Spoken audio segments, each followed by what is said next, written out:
let's go to the black people that's pushing this shit. And for that, we're going to go to, it's a new show called The Weekend.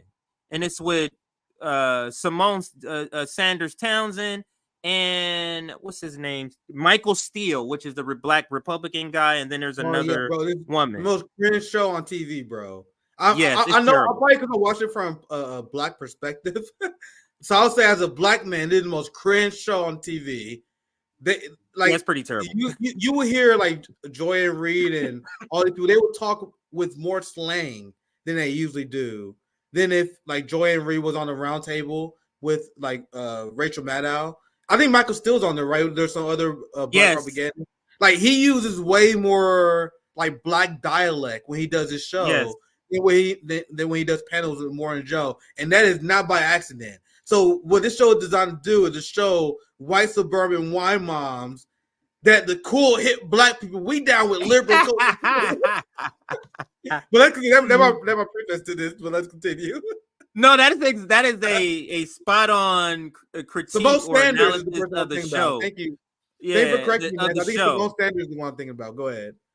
Yeah, of the show. Because that's the same analysis, but I view it because it's cringe to me because the one non-black host seems so out of place when they're in their jive talking mode. You know, when they're in their jive talking, it's like, man, I feel so bad for her. She seems so out of place when they're playing that role. But let's listen. This video is a lot shorter. This is where Symone Sanders says, Nick, with a straight face, says how Joe Biden has been listening to pro-Palestinian voices and perspective. She says he's been listening all along. So let's listen just to this short snippet here. You have this dynamic in Michigan. If you were Joe Biden, if you're the Biden campaign, what do you do about it? Look, I think that, well, one, I think that the issue that the folks have with the president and the position is that they don't feel like that the president and the White House has heard them. Hang on, let me go back and go forward. You were Joe Biden. See why it keeps doing that. And if you listen to Joe Biden when he has been protested, and he is responding to the protesters, if you hear what he is saying, it is actually very clear that he has heard them, and he is trying to explain what he is doing privately within reason, because you know the way that the president thinks about negotiations with our friends, whether it is on Capitol Hill or, you know, foreign allies, is that you do quiet diplomacy. You negotiate with people in private. And I'm not going to hit my friends in public. The problem is Prime Minister Netanyahu don't negotiate like that. He's like, I'm going to do whatever I'm going to do. But the images coming out of Gaza are harrowing. And what happened to the Israeli people on October 7th is gut-wrenching and galling. But these activists and the protesters and just, you know, voters that are saying, hey, I don't like this, they want to be heard. And I think that's what's at the core of this. So you see, Symone Sanders, Nick, also, even though I wouldn't necessarily put her in a category as progressive Democrat, that is essentially what the Uncommitted. You guys want to be heard. That is such a social democrat thing. Oh, you guys want to just be heard. Okay, be heard, and then go ahead and vote for yeah, that's all they. So you heard Symone Sanders say Joe Biden has been listening to pro-Palestinian perspectives. Can't you obviously see? I can't believe she said that with a straight face. You know what that tells you, Nick? That tells you how much this is state media. Understand, she doesn't work for the Joe Biden campaign, but she's describing it in that ridiculous sort of manner. Would Symone Sanders be talking about genocide in Gaza where the president was lying on behalf of a genocidal right-wing government if it was Donald Trump as president? Now you gotta see why whenever there's a Democrat in charge, liberals activate on behalf of the empire. But if it was Donald Trump, these motherfuckers, you have Symone Sanders say, this is why we should vote for Biden in 2020 because Donald Trump policy in Gaza. That was painful to listen to, that word salad, so you can accept the mediocrity of the Democratic Party.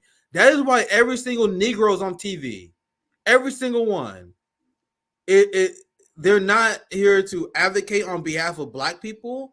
They're not here to advocate on behalf of the working class. They're here to lower our expectations. Let's continue. So I'm just going to show a couple of headlines and play a very short 30-second video here. Michigan governor says not voting for Biden over Gaza war supports second Trump term. And we just saw the video for that headline. The other thing is I just wanted to show a couple other people that's participating. Here's Nina Turner, who's part of this Michigan vote Uncommitted, and she apparently got added last night because I play her full video here. So again, I would think she would say she's a progressive Democrat, or at least she was running as a progressive Democrat. Michigan, this is Senator Nina Turner. I need you to go to the polls and vote uncommitted on Tuesday, February 27th. The polls are open from 7 a.m. to 8 p.m. Now, don't you sit this thing out. Make sure you pull a Democratic ballot and you send a message to President Joseph R. Biden that, you know what, we're not going to play these games. We're not going to keep on allowing our money to go over there and bomb other people's babies over in the Gaza. Really? So what are you guys going to do in November then? Really? You get what I'm saying? It's such, and I don't mean to have Nina Turner on here because she just got on the screen with this critique because she just was added. So I don't know if she's jumping on the bandwagon or she is really a part of this. I'm trying to give her the benefit of the doubt. I know I do that with her. I'm trying to give her for the benefit of the doubt, but in order to use such radical language, wouldn't that mean that includes not voting in November? And I just know that's not what this campaign is about. I know that's not what they want to have happen, Nick. But go ahead if you were gonna chime in. I went to the video over. Yeah. Okay, so let's listen to the rest of Nina. I went blind on this Nina video because I just didn't have it. I'm tired of seeing Nina make missteps. I want her to make a pivot. I'm rooting for her to make a pivot. I know I'm probably the only one that's doing that. I'm rooting for Nina to stay out of politics so that she can pivot to her superpower and really go at these people. Now I'm in the minority trying to push her that way. So let's listen to what Nina says here. We need to have a permanent ceasefire right now. We can't wait another day. Michigan, all eyes are going to be on you. You can show other states how to do this thing. We're going to send a message and send it loud and clear. Uncommitted on Tuesday, February 27th. If you have not early voted, you need to get to the polls. I know some of you are mad as hell. I'm mad as hell too. But I want you to be mad as hell, but go vote. We're going to make sure that we stand up for justice in all of its forms, and we are not going to continue to sit idly by and allow our tax dollars to go towards genocide. Michigan, all eyes are on you, baby. I'm going to be on the edge of my seat waiting for those polling results to come in. Come on, Michigan. Bring it on home. That's Nina. Go ahead, Nick. You're going to chime in. It's what a grifter looks like. You know that these Bernie industrial complex, Bernie media industrial complex Michigan, was waiting. I need you to go to the polls and vote uncommitted on Tuesday. They were waiting for what now? These Bernie industrial complex people were just waiting for the safe act of resistance to show their head so they can grift on social media about it. I would love to ask Nina Turner, does she approve of Israel blocking ships in the Red Sea? Because I watch every single progressive condemn them for that. I've seen every single progressive condemn Hamas for resisting their violent colonial oppressor like they had the legal right to do. So they condemn even BDS, which Nina Turner threw under the bus on her campaign. One of the reasons why I think she denied her opportunity to turn face a long time ago. She had so many chances, that one opportunity where she could have doubled down and said, I support BDS. But one of the things I exposed, which led Nina Turner to unfollow me, is the fact that on her campaign, she said she didn't support BDS. So BDS, bad. Hamas, bad. Ansar bad. You want to know what their radical act of resistance is, CJ? After condemning all those things, you want to know what form of resistance that they endorse?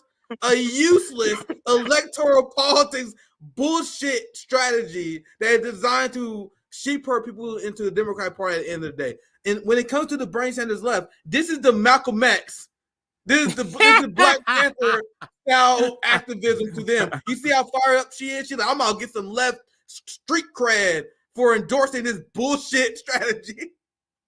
And it's hilarious and embarrassing to me that they think it's as radical as they presented it. Look at what Nina Turner was saying in that video. Look at that preacher fucking tone that she had as she was speaking gospel. As if she was giving a Kwame Ture style lecture. That she was doing there. As she's calling for voting. It's a joke to me. And I am reflective in times where I used to fall for bullshit because I don't want people to think I'm holier than now. There are times where I fell for this shit. There was times where I fell for Nina Turner's bullshit. And I am proud that I've advanced to the level where I look at that now, I'm like, man, it blows my mind that shit will ever work on me or anyone now because there are obvious black trader scum